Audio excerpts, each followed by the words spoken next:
हरे कृष्णा, राधे राधे। आप सभी का गीता क्लास में बहुत बहुत स्वागत है। ओम अज्ञानतिमिरन्धस्य ज्ञानञ्जनशलाकया चक्षुरुन्मिलितं येन तस्मै श्रीगुरुवे नमः।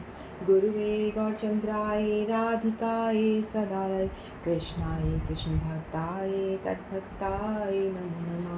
नमो विष्णुपादाय राधिकाय प्रियात्मने श्रीश्रीमद्भक्तिवेदान्त नारायणीति नामिने। श्रीकृष्णलीला कथने सुदाक्षं औदार्यमाद्रे गुणचित्तं परं वरेण्यं पुरुषं महन्तं नारायणं तं च सा नमामि। श्रीचैतन्यमनोभीष्टं स्थापितं येन भूतले स्वयं रूपः कदा मह्यं ददाति स्वपदान्तिकम्। आधानुलम्बितभुजो कनकावदातो सङ्कीर्तनकपित्रो कमलायताक्षो विशम्भरो द्विजवरो युगधरं पालो वन्दे जगत्प्रियकरो करुणावतारो। नमो महावदन्याय कृष्णप्रेमप्रदायते कृष्णाय कृष्णचैतन्यनाम्ने गौरत्विषे नमः। हे कृष्णा करुणा सिन्धो दीनबन्धो जगत्पते गोपेश गोपिका कान्त श्रीराधाकान्त नमस्तुते। तत्काञ्चन गौराङ्गी राधे वृन्दावनेश्वरी वृषभानुसुतदेवी प्रणमामि हरिप्रिये। नीलाचल निवासाय नित्याय परमात्मने बलभद्र सुभद्राभ्यां जगन्नाथाय ते नमः। जय श्री कृष्ण चैतन्य प्रभु नित्यानंद श्री अद्वैत गदाधर शिवासादि गौर भक्त वृंद। हरे कृष्ण कृष्ण कृष्ण हरे हरे, हरे राम राम राम हरे हरे। हरे कृष्ण कृष्ण कृष्ण हरे हरे, हरे राम राम राम हरे हरे।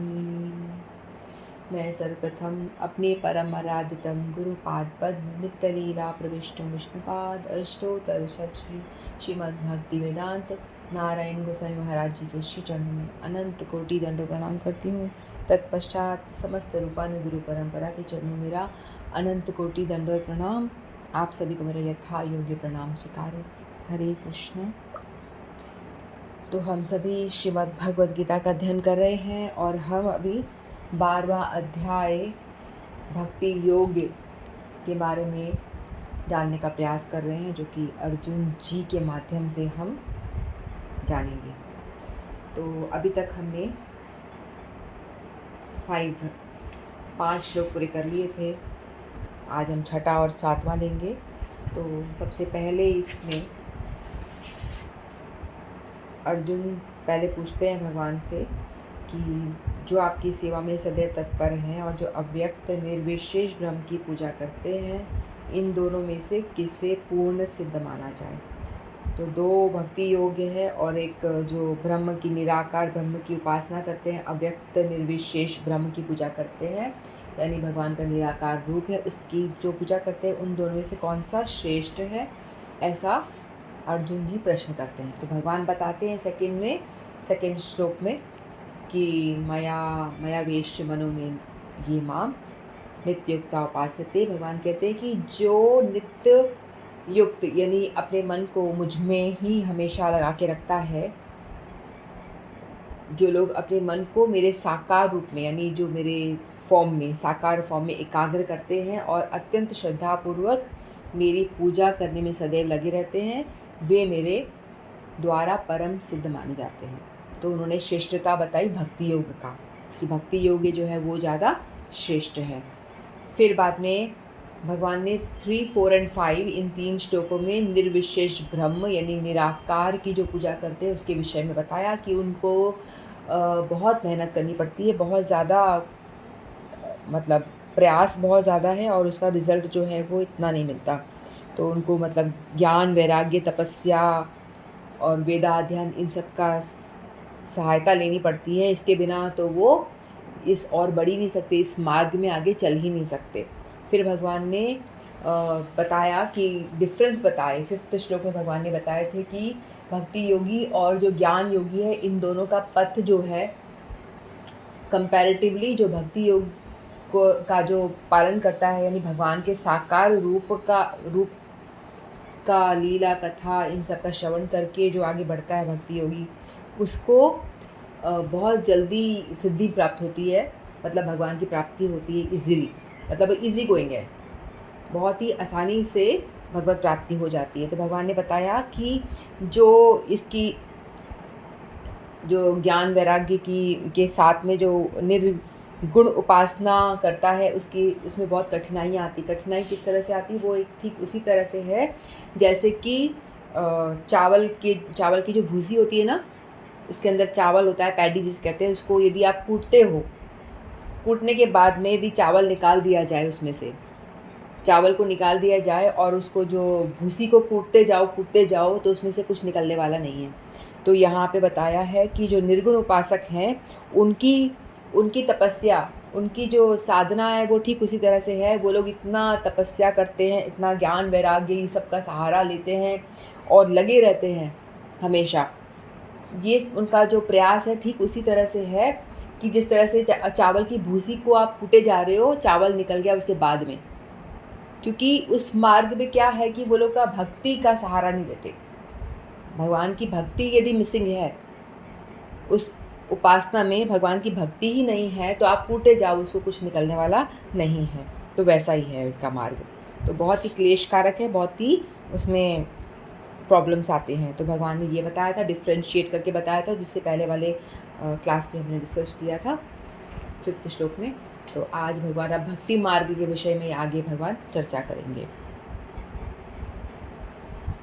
6 और 7 श्लोक इकट्ठे हैं, तो हम भी साथ में ही लेंगे। तो भगवान कहते हैं, ये तो सर्वाणि कर्माणि मयि सन्न्यस्य मत्परः अनन्येन एव योगेन मां ध्यायन्त उपास्यते तेषामहं समध्युक्तां मृत्युसंसारसागरात् भवामि न चिरात् पार्थ मया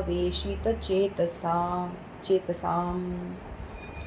तो भगवान कहते हैं, जो अपने सारे कार्यों को मुझ में अर्पित करके तथा अविचलित भाव से मेरी भक्ति करते हुए मेरी पूजा करते हैं और अपने चित्तों को मुझ में स्थित करके निरंतर मेरा ध्यान करते हैं, उनके लिए हे पार्थ, मैं जन्म मृत्यु के सागर में से शीघ्र उद्धार करने वाला हूँ। तो यहाँ पर स्पष्ट कहा गया है कि भक्तजन अत्यंत भाग्यशाली हैं कि भगवान उनका इस भव सागर में तुरंत ही उद्धार कर देते हैं। शुद्ध भक्ति करने पर मनुष्य को उनकी अनुभूति होने लगती है कि ईश्वर महान है और जीवात्मा उनके अधीन है। उनका कर्तव्य है कि भगवान की सेवा करें, और यदि वह ऐसा नहीं करता तो उसे माया की सेवा करनी पड़ती है। तो जो भक्ति मार्ग के उपासक हैं, जो भक्ति योग का पालन करते हैं, तो उनको स्टार्टिंग में ही, जैसे ही आप भक्ति मार्ग की ओर चलना स्टार्ट करते हो, तो आपको धीरे धीरे कुछ अनुभूतियाँ होने लगती है। मतलब आप फील कर पाते हो कि आप भगवान के साथ में आपका एक लगाव सा हो रहा है, क्योंकि भक्ति मार्ग में क्या होता है, सेवा प्रधान है, इसमें सेवा है। जैसे कि हम इसको बहुत आसानी से समझ सकते हैं कि जैसे माता अपने शिशु की सेवा करती है ना, तो उससे क्या होता है, अटैचमेंट होता है। उसको नहला रही है, उसको स्तनपान करा रही है, दुग्धपान, और ये जो भी एक्टिविटी कर रही, खिलाना पिलाना सजाना, तो उससे क्या होता है, एक अटैचमेंट हो जाता है। तो उसी तरह से हम भगवान को साकार रूप में देखते हैं, साकार रूप में भगवान की पूजा कर रहे हैं, तो भगवान के साथ में भी हमारा सेवा करते करते क्या होता है, अटैचमेंट हो जाता है। तो बहुत ईजीली, कुछ आपको पापड़ नहीं बेलने हैं, कोई तपस्या नहीं करनी है, कोई वैराग्य नहीं करना, कुछ नहीं करना है, कहीं जंगल में नहीं जाना है, और बड़े ही सरलता से, बड़ी ही सुगमता से आप भगवान की सेवा करते करते भगवान के साथ में आप आसक्त हो जाते हो। तो बहुत इजी तरीका है ये। और इससे क्या होता है कि भगवान की सेवा करें, और यदि वह ऐसा नहीं करता तो उसे माया की सेवा करनी पड़ेगी। देखो, भगवान मनुष्य का कर्तव्य क्या है, कहते हैं ना कि धर्म क्या है, चीनी का धर्म क्या है, मिठास, और नमक का धर्म क्या है, उसकी नमकीन जो टेस्ट है वो नमक का धर्म है ना। तो इसी तरह से हर किसी का धर्म होता है, यानी उसकी जो क्वालिटी है, गुण है, वही धर्म है उसका। तो उसी तरह से चीनी का धर्म मिठास है, और मिर्च का तीखापन है, नमक का नमकीन है। पानी का धर्म तरलता है, वो तरल है, जहाँ पे भी डालो वो वैसा ही शेप ले लेता है ना। तो उसी तरह से जो हम मनुष्य मात्र हैं, हमारा धर्म क्या है? हमारा धर्म है सेवा करना। हमारा धर्म है सेवा, क्योंकि हम लोग सेवा करे बिना नहीं रह सकते। हम लोग सेवा करे बिना रह ही नहीं सकते। कोई कहेगा कि हम तो रह सकते हैं, हमें नहीं करनी किसी की सेवा, तो ठीक है, तो आप अपनी तो करोगे ना सेवा। किसी की नहीं करोगे तो अपनी इंद्रियों की सेवा करोगे, तो सेवा तो आप करोगे ही। और यदि आप अपने आसपास अपने जन की सेवा नहीं करोगे तो भी आप क्या करोगे? कुत्ता बिल्ली ऐसे चीज़ आप पालोगे, उनकी सेवा में लग जाओगे, करोगे ही करोगे सेवा। तो मनुष्य का धर्म है सेवा करना। यदि आप सेवा नहीं करोगे तो क्या होगा? यदि भगवान की सेवा के अलावा और कोई भी सेवा में आप लिप्त होते हो, चाहे संसार की, चाहे अपने पेट पाल की, उनकी, तो उससे क्या होगा? माया आपको झपट करके पकड़ लेगी। माया झपट्टा मार के पकड़ लेगी। जो भक्त को ये रियलाइजेशन हो जाता है कि यदि आप सेवा नहीं करोगे तो माया आपको पकड़ लेगी। माया क्या होती है? माया आपके सामने किस किस फॉर्म में आती है? माया आपके सामने आती है परेशानियों के फॉर्म में, पीड़ा, तकलीफ, दुख, जो भी कुछ जो कष्ट हम भोग रहे हैं वो माया देवी ही हमें पकड़ लेती है। भाई ये भजन नहीं कर रहा, चलो अटैक करो इसको और इसको दो कष्ट। इसको, जैसे कि मम्मी है आपकी और आप गलत काम कर रहे हो तो क्या करेगी? आके दो तपेड़ मारेगी, चाटे लगाएगी कि नहीं लगाएगी, है ना। दो बच्चे हैं, एक बच्चा है जो अच्छे से काम कर रहा है, जो बताया मम्मी ने ऐसा ऐसा करना है, ऐसा ऐसा करना है, पढ़ाई करनी है, इस टाइम पे खेलना है, अकॉर्डिंगली यदि वो चल रहा है तो मम्मी उसको प्यार से मतलब कुछ गिफ्ट भी दे देगी, है ना। लेकिन वही दूसरा बात नहीं मान रहा है तो क्या करेगी? शासन करेगी, उस पर चांटा लगाएगी, उसको मतलब डांटेगी, कंट्रोल करेगी। उसी तरह से माया जो है हमारी माता समानी है। माया जो है उसके दो रूप, योग माया और महामाया। माया के ही दो फॉर्म्स हैं। तो जब भी कोई भगवान की ओर बढ़ता है, भगवान की ओर बढ़ने का प्रयत्न करता है कि मैं भजन करना चाहता हूँ, ऐसा भाव भी मन में रखता है, कर नहीं पा रहा लेकिन चाहता ज़रूर है कि मेरे को समय नहीं मिल पा रहा है, मैं व्यस्त हूँ, लेकिन मैं भजन करना चाहता हूँ, तो माया, योग माया, माया का जो फॉर्म है योग माया, वो भगवान की ओर ले जाने का काम करेगी आपकी इच्छा के अकॉर्डिंगली। आप चाहते हो भजन करना तो आपको मार्ग दिखाएगी, इस मार्ग में चलोगे तो आप भगवान की ओर बढ़ पाओगे, इसका संग करोगे, आपको अनायास ही ऐसी सुविधाएं, ऐसा अपॉर्चुनिटीज़ मिल जाएंगी कि आप भजन की ओर बढ़ पाओगे। और वहीं जो माया के भगवान के विरुद्ध जाएगा तो वो माया बन के उनको पनिश करेगी, उनको तकलीफ़ें देगी, परेशानियाँ, विपदाएँ ये सारी आएंगी। तो इसीलिए भक्त को ये चीज़ का अच्छे से रियलाइजेशन हो जाता है कि उसे हमेशा भगवत भक्ति ही करनी है, नहीं तो क्या होगा? माया जो है उनको पकड़ लेगी। देवी ऐसा गुणमयी मम माया दुरतया मामे विये प्रपदन्ते माया मेताम तरंती ते। जो इस भव सागर को पार करना बड़ा ही मुश्किल है, बड़ा ही दुष्कर है। यदि हम भगवान के नाम का सहारा नहीं लेंगे तो हम इसको पार नहीं कर सकते। ठीक है, तो 12.5 में भगवान बताया निराकार ब्रह्म की उपासना में क्लेश अधिक होता है, और इसमें भगवान बता रहे किंतु मेरे भक्तों को मेरी कृपा से अनायास सिद्धि मिल जाती है। यानी मेरे भक्त बस मेरे शरणागत होते हैं, मेरी प्रेमामय भक्ति करते हैं, मेरी सेवा करते हैं और उनको बड़ी अनायासी, बहुत बड़ी सुगमता से सिद्धि प्राप्त हो जाती है। यानी मेरे धाम को पहुंच सकते हैं। वो सिद्धि प्राप्त मतलब हम भगवान के धाम पहुंच सकते हैं बहुत आसानी से।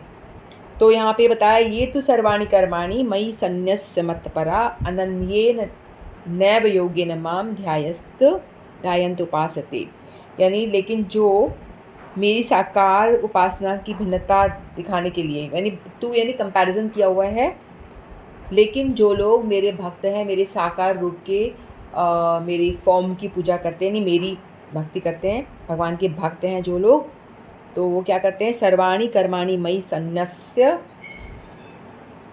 सारे काम मेरे पर छोड़ देते हैं और जो भी कुछ करते हैं मेरे लिए करते हैं। मत्पराः होते हैं अनन्येन एव योगेन मां ध्यायन्तः माम उपास्यते मयि आवेशित चेतसाम तेषाम।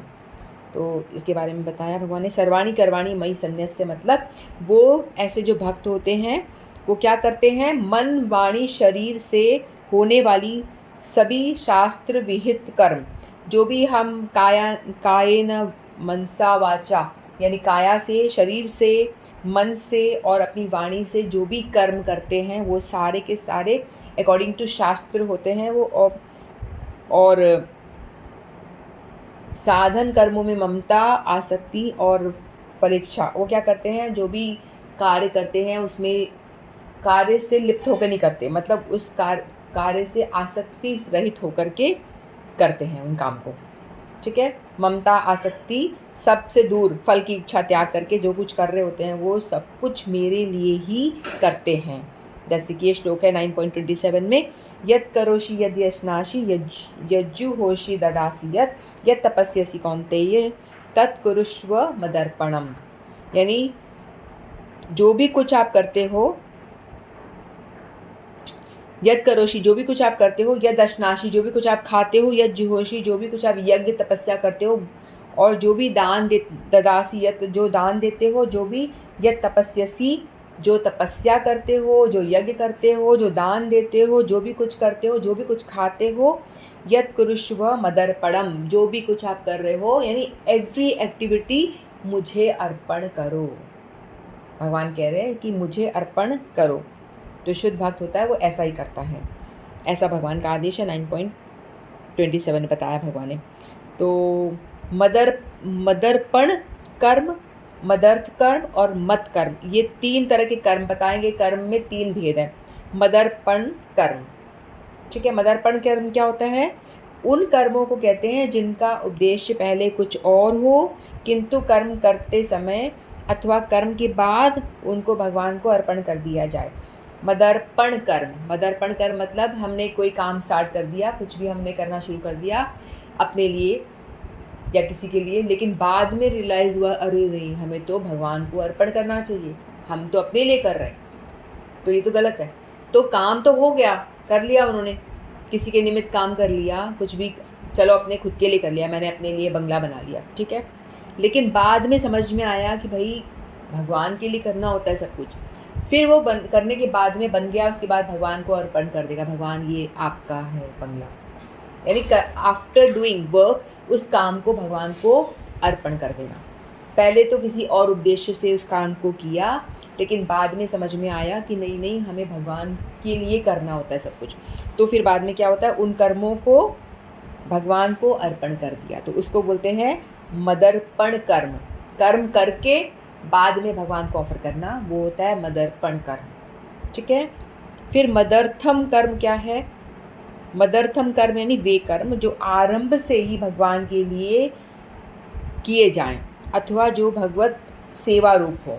तो जैसे कि हम कोई भी काम कर रहे हैं, कोई भी एक्टिविटी जो हम कर रहे हैं, घर में झाड़ू लगा रहे हैं, खाना बना रहे हैं, भगवान का भोग बना रहे हैं, है ना, तो पहले से ही ये विचार करके बना रहे हैं कि ये मैं काम जो कर रही हूँ ये भगवान के लिए कर रही हूँ, है ना। मैं घर की सफाई कर रही हूँ तो एक भाव तो ये अपने लिए करूँगी तो मेरा घर क्लीन होगा, तो मेरे घर में रिलेटिव्स या मेरे फ्रेंड्स आएंगे तो घर साफ़ सुथरा दिखेगा, अच्छा लगेगा, मुझे अच्छा लगेगा, और मेरे जो दोस्त वगैरह आएंगे मेहमान, उनको अच्छा लगेगा।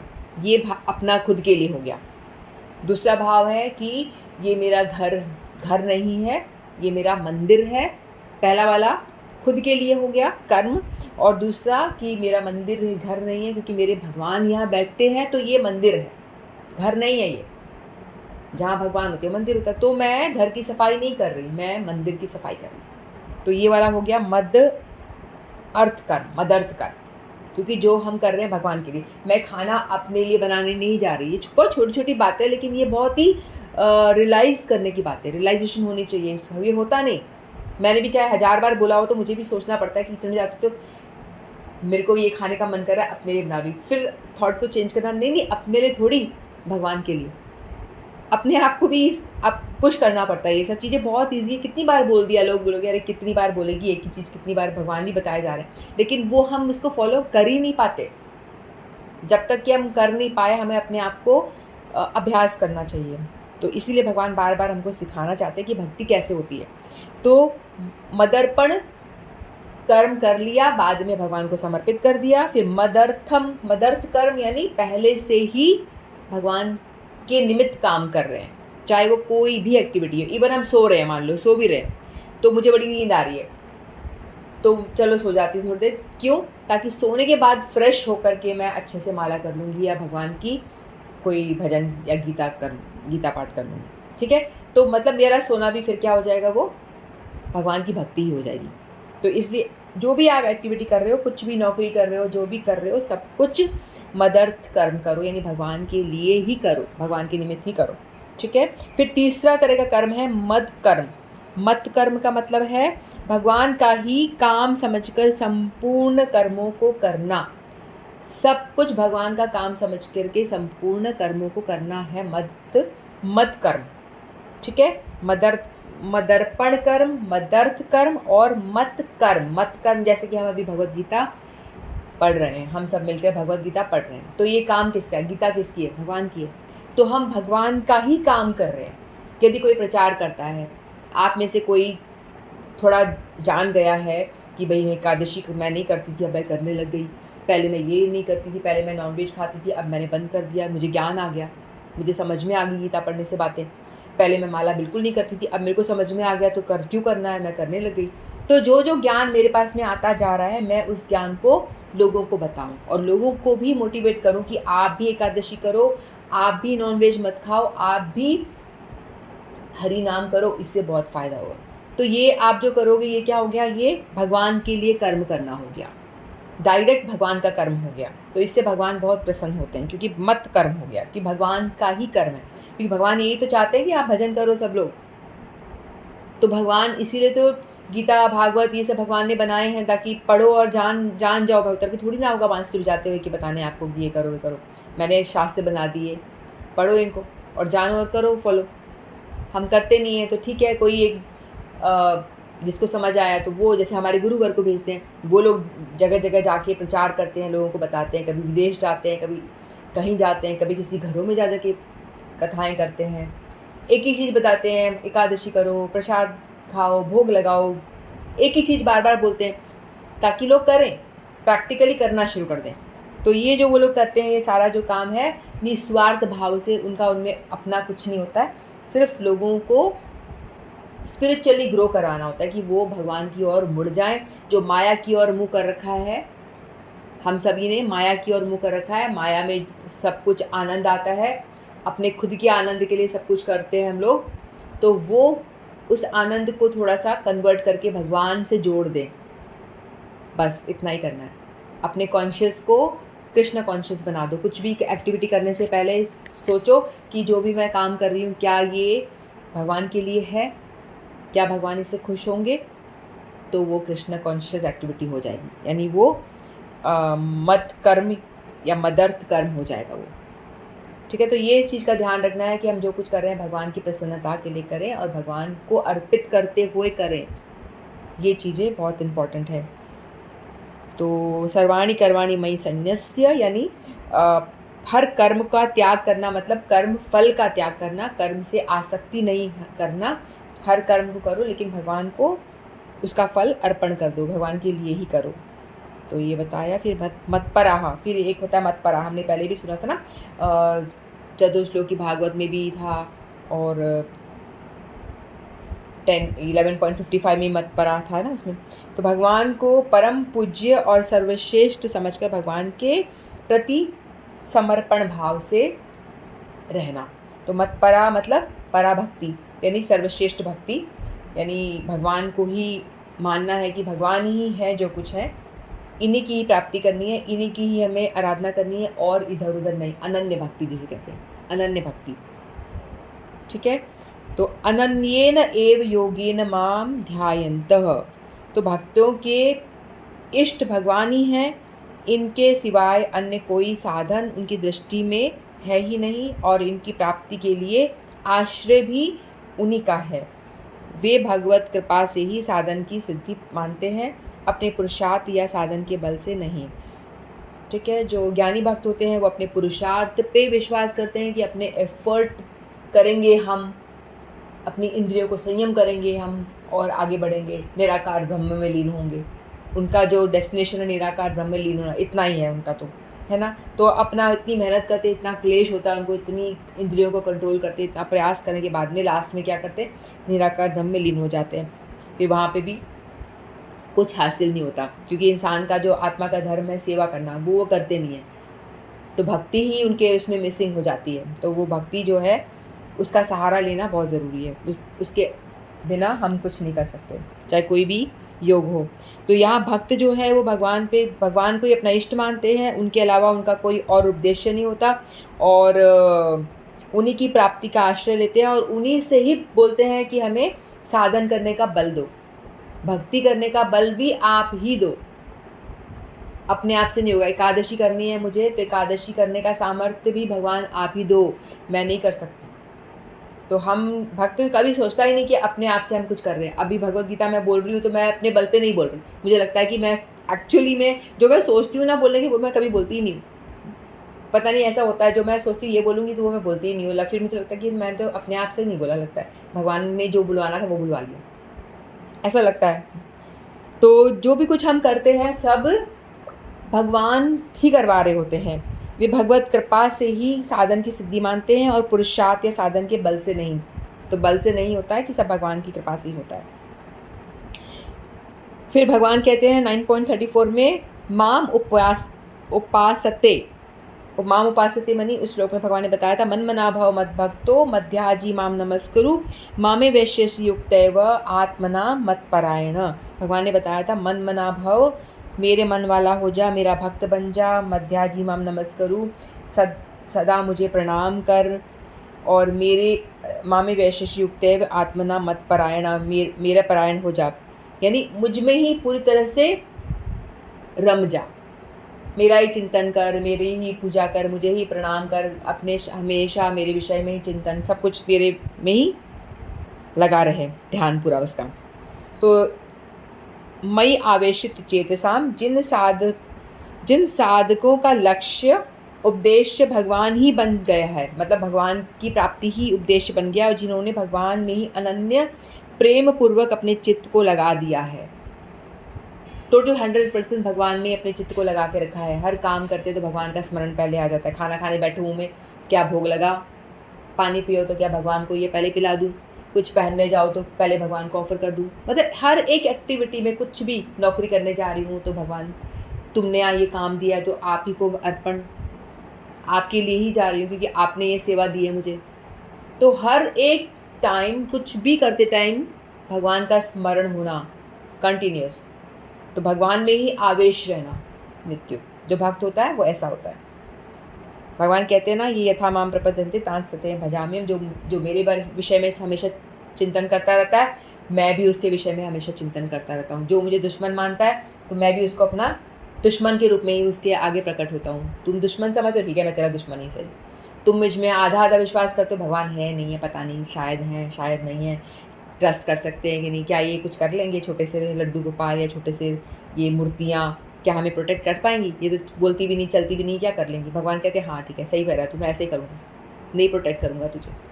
और यदि अनन्य भक्त होगा, जिसको बिल्कुल 100% विश्वास है कि ये जो मूर्ति बैठी है हमारी घर में, मूर्ति नहीं है, ये विग्रह जो स्वरूप है ये साक्षात भगवान हैं, यदि ऐसी श्रद्धा आप में होगी कि हैं तो भगवान कहते हैं मैं उनके लिए मैं साक्षात हूँ, 100% हूँ। और वो कहते हैं कि ये मेरी रक्षा करते, तो मैं करता हूँ इनकी रक्षा।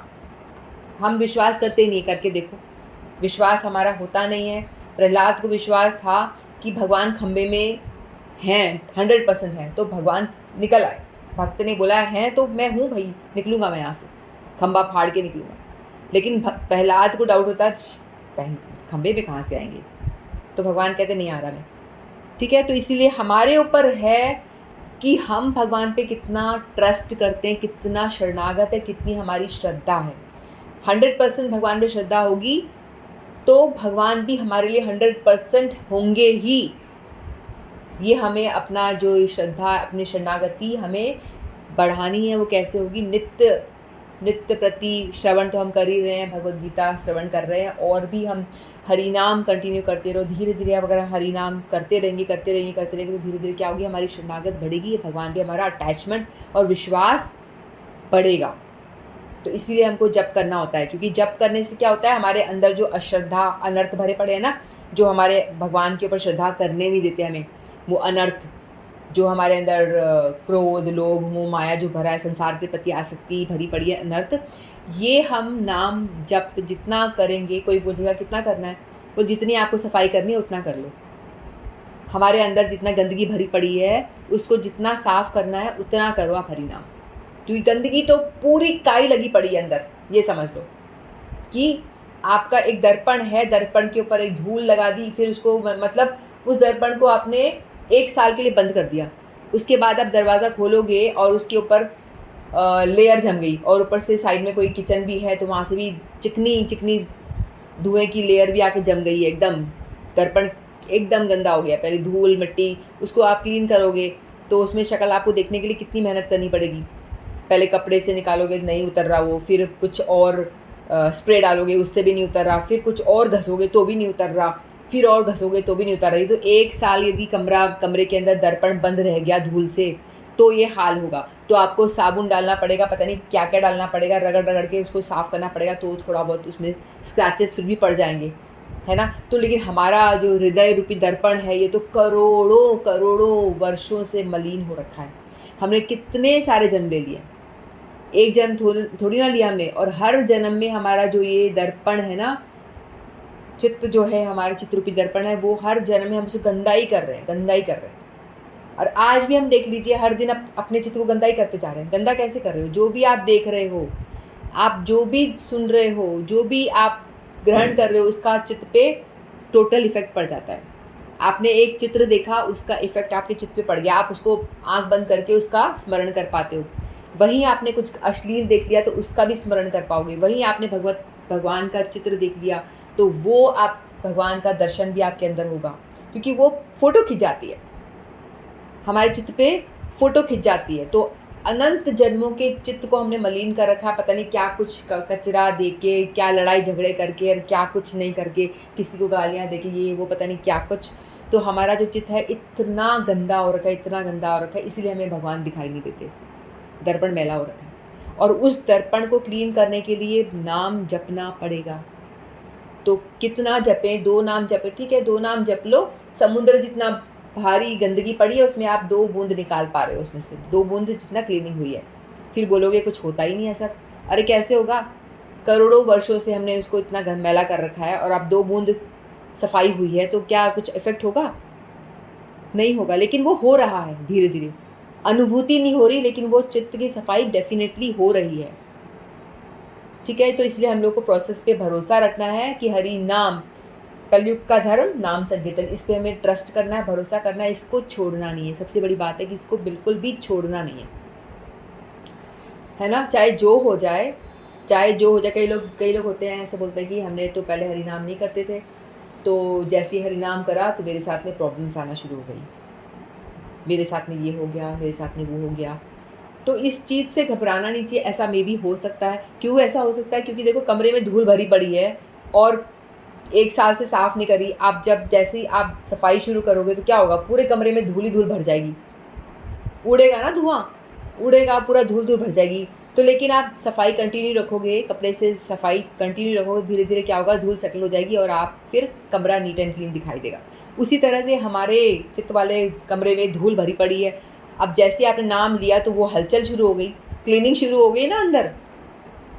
तो जैसे ही आप कंटिन्यू करते रहोगे तो हलचल होगी, लेकिन आपको धैर्य रखना है इसमें। और जो भी कुछ हो रहा है तो वो क्लीनिंग हो रही है। आप करोगे ही नहीं तो वो तो मैला पड़ा रहेगा, करोगे ही नहीं तो वो मैला और पड़ा रहेगा। नहीं नहीं, मैं तो पहले ही ठीक था, अभी मुझे नहीं करना, सब बढ़िया चल रहा था, धूल सेटल थी आराम से अपना, और सांस ले पा रही थी आराम से। लेकिन धूल सेटल है तो और सेटल होती जाएगी ना, उसको हटाने के लिए मंत्र आपको करना तो पड़ेगा ही। क्लीन तो करोगे ना कभी कमरे को, जब भी करोगे तो धूल उड़ेगी। तो इसीलिए बेटर है कि देर मत करो, जब से समझ में आ जाए हरि नाम शुरू करो। शुरू हो जाओ। धूल उड़े तो कोई बात नहीं, पेशेंटली बैठो और धैर्य से उसको सेटल होने का टाइम दो और कंटिन्यू रखो इस चीज़ को, प्रोसेस पे फेथ करो, विश्वास करो भगवान पे और भगवान के नाम पे। भगवान का नाम ही है जो सब प्रॉब्लम से हमें छुटकारा दिला सकता है। तो यहाँ पे बताया गया दूसरे श्लोक में मृत्यु संसार सागरात। अब मृत्यु संसार सागरात का मतलब क्या है? जो ये हम बोलते हैं ना भव सागर, हम सभी लोग कहाँ डूबे हुए हैं? भव सागर में। हम सब जन्म मृत्यु के चक्कर को भव सागर बताया गया है, हम सभी लोग जन्म भव सागर में डूबे हुए हैं। तो कैसे? देखो, जो सागर का पानी होता है कैसा होता है? नमकीन होता है ना?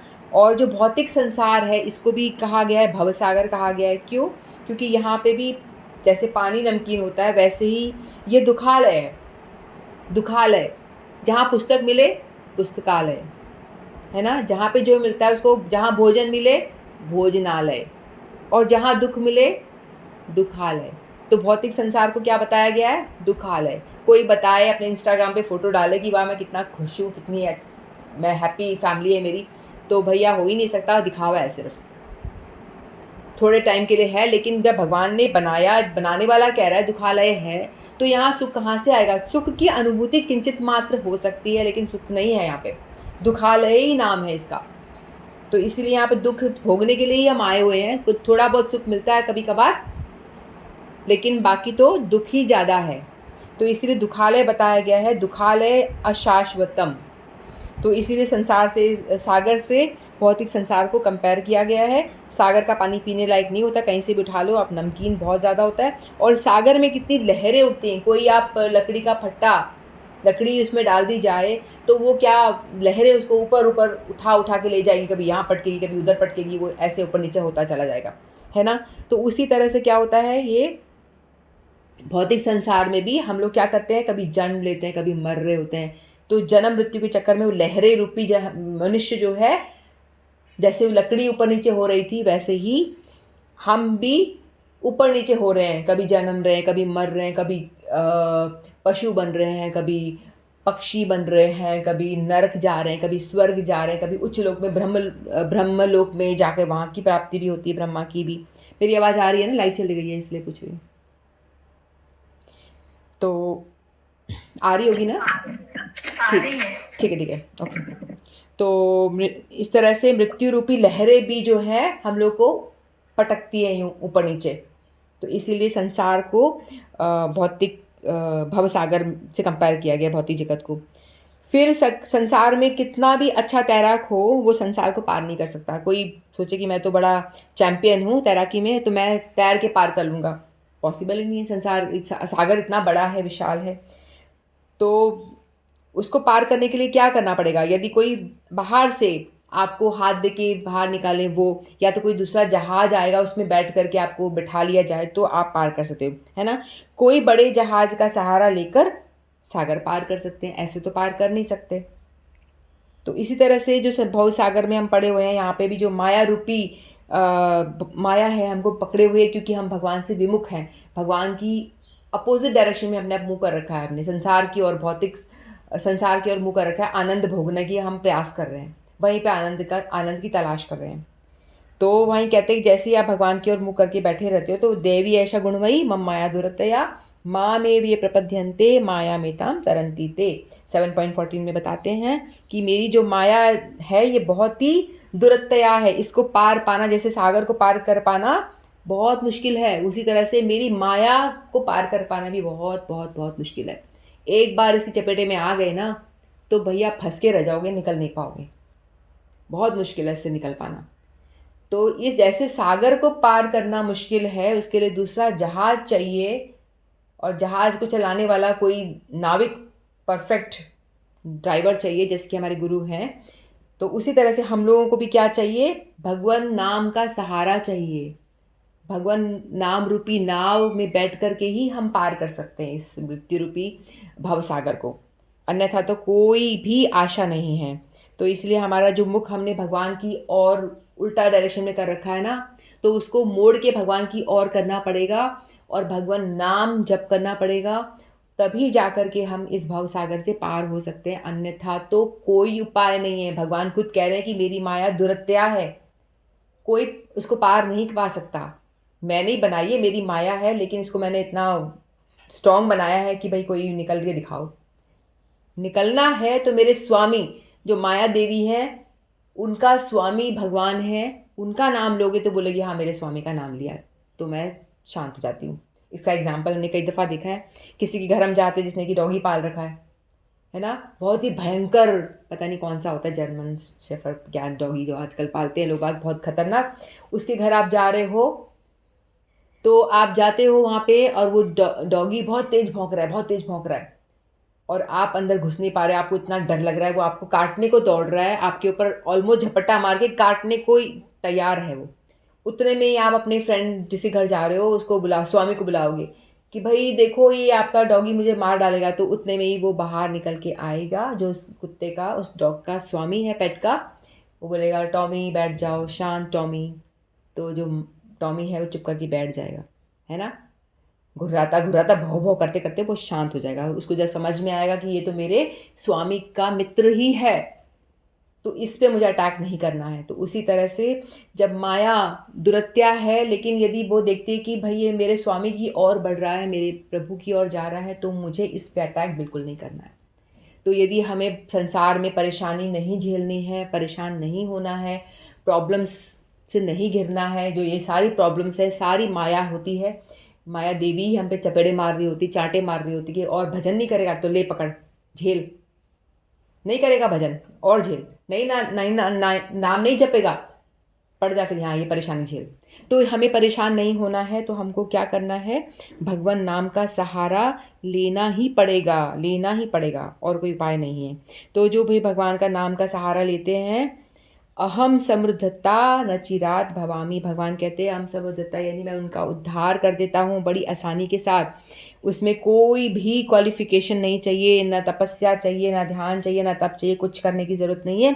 सिर्फ भक्त यदि मेरे शरणागत हो जाता है, जैसे छोटे बच्चे की तरह यदि मेरे शरणागत हो जाता है, मेरा नाम पुकारता रहता है, माँ माँ करता रहता है, या मेरे नाम जपता रहता है, हे कृष्ण हरे कृष्ण कृष्ण कृष्ण हरे हरे, हरे राम राम राम हरे हरे, आर्त भाव से पुकारता है हे प्रभु कब मिलोगे, तो भगवान कहते हैं कि मैं उसका उद्धार करता हूँ, मैं समुद्रता हूँ, मैं उसका झट से, जैसे ही वो जीव मेरे शरणागत होता है मैं उसका उद्धार करता हूँ। जैसे गजेंद्र की कथा हमने सुनी थी, गजेंद्र के पास वो तो पशु था, जैसे उसने समुद्र में से उठा के एक पुष्प तालाब में से उठा के भगवान को अर्पण किया, तो भगवान ने तुरंत ही तत्क्षण उस वहाँ पे प्रकट होकर के उसको प्रोटेक्ट करा, उनको प्रोटेक्ट करा। तो इसलिए भगवान कहते हैं जो मेरे भक्त होते हैं ना, उनका उद्धार करना बहुत ईजी हो जाता है, बहुत ही ईजी हो जाता है। भगवान की कृपा से भक्त सभी विघ्नों को पार कर जाता है, और जो समुद्र रूपी, जो इतना बड़ा समुद्र है, भवसागर रूपी समुद्र, वो मेरी भक्ति करने वालों के लिए ऐसा हो जाता है, जो गोखुर, जो गाय का बछड़ा होता है ना, वो जहाँ पैर रखता है वहाँ पे कितना पानी आता है, गड्ढे में कितना पानी आता है, उतना सा वो समुद्र भवसागर उतने गड्ढे के समान हो जाता है, और वो एक स्टेप आगे करके उसको बड़े इजीली पार कर जाता है।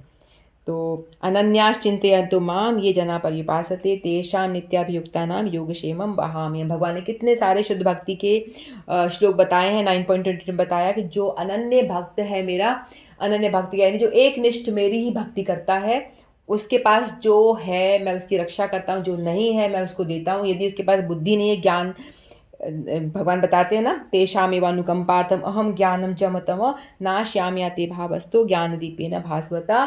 यदि वो भजन करने की उसके अंदर लालसा है, लेकिन भजन कर नहीं पा रहा, तो मैं उसको भगवान कहते कि उसको बुद्धि प्रदान करता हूँ, उसको ऐसी बुद्धि देता हूँ जो कि मेरी ओर आ जाती हो। तो भगवान कहते हैं कि मैं अब हर तरह से अपने भक्त को प्रोटेक्शन देता हूँ, उसकी रक्षा करता हूँ, और उसे ज्ञान भी देता हूँ कि कैसे तू मेरी ओर आएगा। और मतलब जैसे उंगली पकड़ के बच्चे को चलाया जाता है, उस तरह से भगवान एक एक स्टेप चला चला करके अपनी ओर लेकर आते हैं, और अंत में भगवत प्राप्ति भी करवाते हैं। यानी प्रयास भी भगवान का, भगवान के ही बल पे सब कुछ करो, और भगवान ही आपका उद्धार भी करते हैं।